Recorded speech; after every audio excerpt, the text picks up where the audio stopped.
Umut Kervanı platformuna üye Adana Umut Gıda Bankamızın bu haftada yaptığı yardımları açıklıyoruz.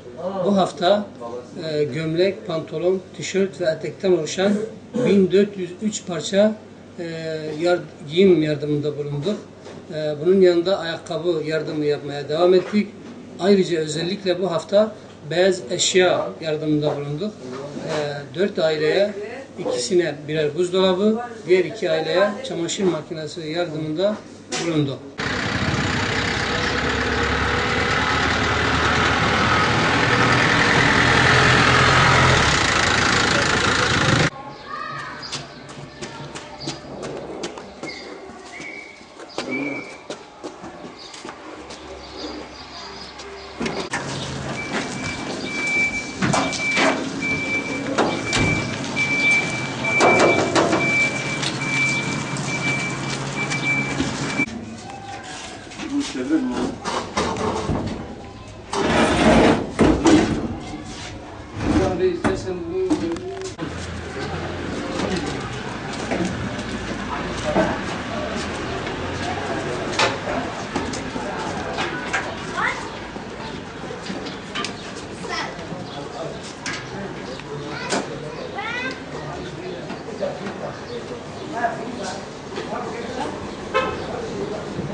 Daha önce abiye elimize geçmesi durumunda kendisine çamaşır makinesi getireceğimizi söylemiştik. Elimize geçti, kendisine şu anda getirmiş bulunmaktayız. Allah يعطيكم العافية. أنا طلبت بالأخ صلاح Ben Selahattin kardeşimden istedim. قبل شهر مشان خسالي لأنه عم نغسل أيدينا. شوف إيدي. Ben elimle yapıyordum, yıkanıyorlardı. شوف إيدي. Amcamın hanımı vefat etmişti. Bir oğlu da vefat etmişti. Suriye'de 2 oğlu daha var. مو لك واحد بعد اثنين اولاد بعد. باقي اثنين بسوريا ما عم يصلوا. Tamam, خلينا اولاد.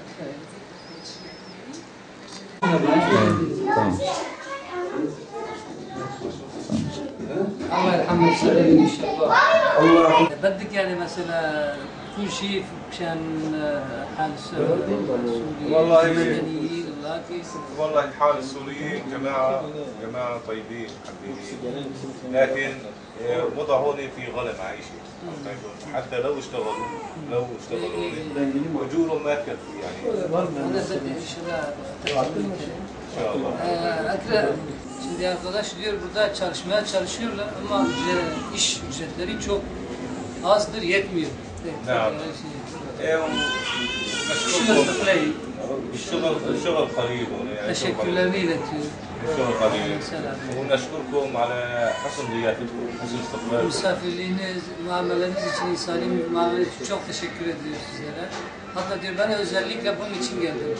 نشكركم على هذه المعاملة، والله هو Sizin imkanlarınıza rağmen böyle bizimle hoş, muhabbet, insani muamelenizden dolayı çok teşekkür في ederim. مثل عندنا بسوريا مثل بيقول ايدي ولا طعميني، يعني استقبلني كويس ولا طعميني. Bizde bir atasöz var diyor, beni güzel karşılar, bana yemek ediyor.